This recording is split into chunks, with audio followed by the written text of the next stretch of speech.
have, is it Dorwart. Dorwart, Philip Dorwart from Create Catering and Dining Studio, who will be our first chef, and he will be creating Butternut Squash Gnocchi with cheese from Wisconsin, local butternut squash, flour from Swanee Mills, which is in Minnesota, local shallots, local garlic, local thyme, local eggs. Sea salt is probably the only thing, and the pepper that aren't, and then we've got roasted tomatoes from our farm as well. So great. that's what I've got, our roasted squash,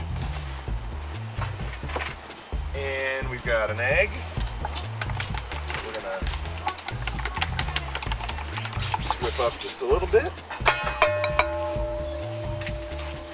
and we got a little grating of fresh nutmeg,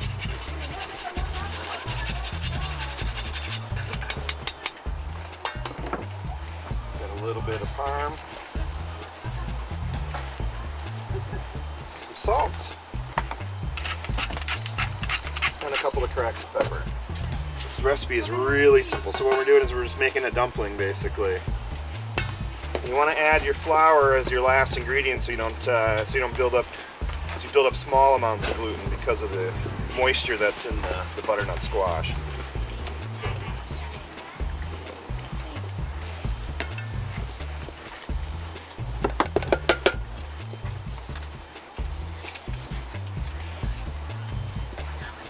So then what we're going to do is we're going to turn out our dough that's starting to come together a little bit here.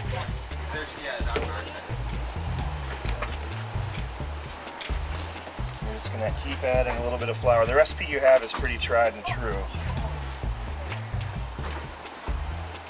And I just like to fold these together until it comes together correctly to the right consistency.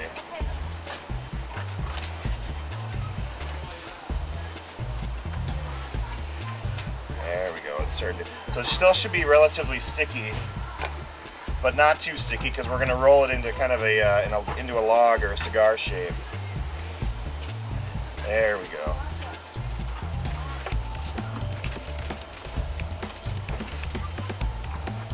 So it's just coming together, just barely sticking to my hands, and that's what I want. So what I'm going to do is I'm going to take a piece of this,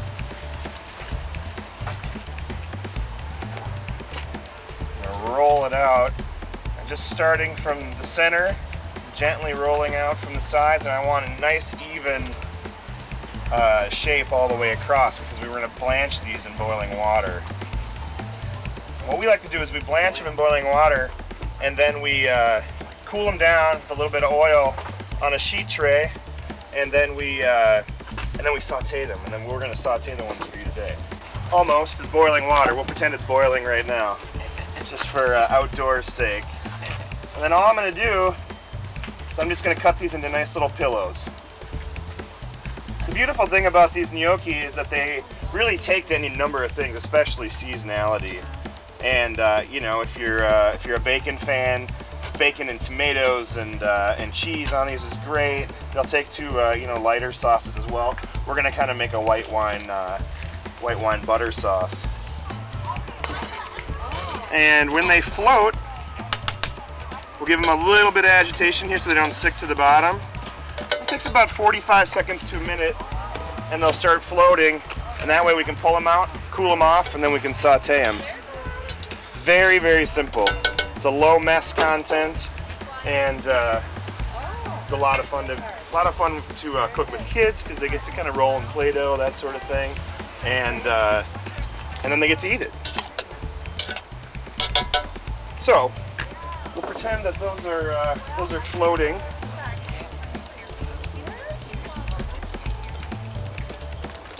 And you can see they held together just nicely, but they're really supple and just nice little pillows, and that's what we want.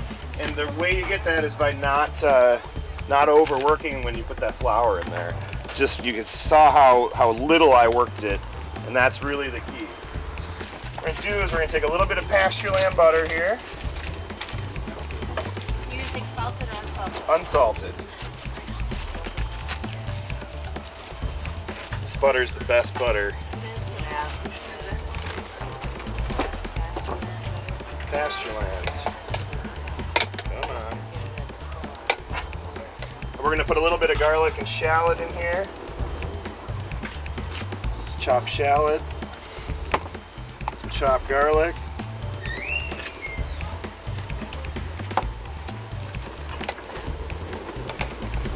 We're going to hope that these heat up. We may not be able to get these hot enough just because of the wind, but we'll get them warm, but we may not be able to sear them and put that nice crust on the outside. But if you're at home, get your pan about medium hot, put your garlic and shallots in there, and then you put your gnocchi in there, and you want to not agitate it for about 30 seconds or 40 seconds and let it get a nice little crust on it. And that way you'll get two textures. You'll have the really supple inside, and you have a nice little crust on the outside. Can you make it like a day ahead or something? Absolutely, that's a great question. Yeah, like these we made yesterday afternoon, and if you oil them up and cool them down nicely, then they freeze great as well. Freeze for a couple of months. You know, you can put them in small containers, Ziploc bags, whatever it takes. What kind of oil do you oil them with? Just I use canola oil. Canola oil? Yep, absolutely.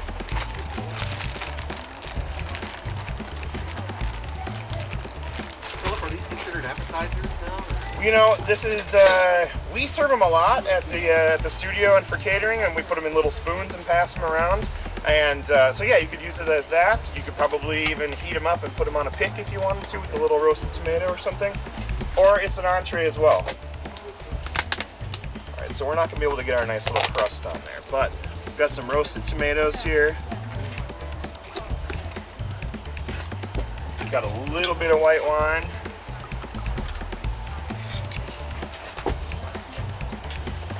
I'm gonna throw some fresh thyme in here as well.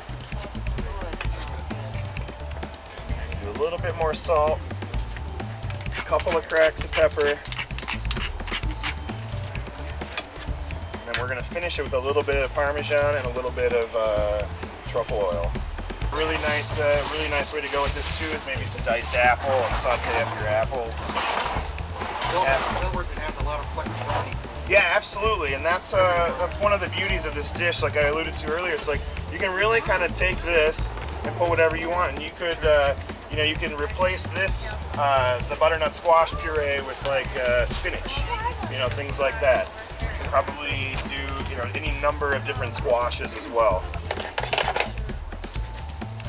Do you have time to talk about what you And so this is the low carbon. So we use Parmesan from Wisconsin. We use local squash, local flour, local garlic, shallots, thyme, local butter.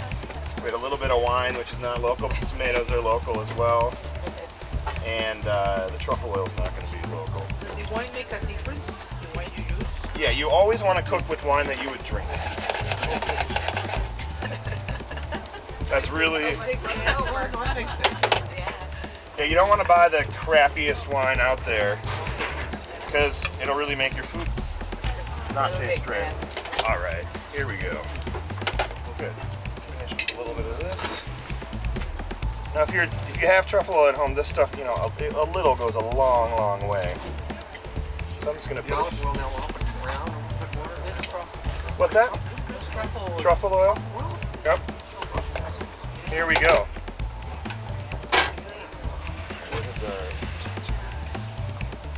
Get a spoon there, Dan. And then let's. Good.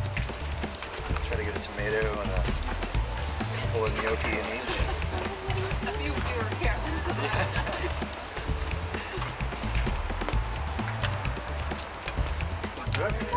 Thank you. Do you want a sample? Grab one.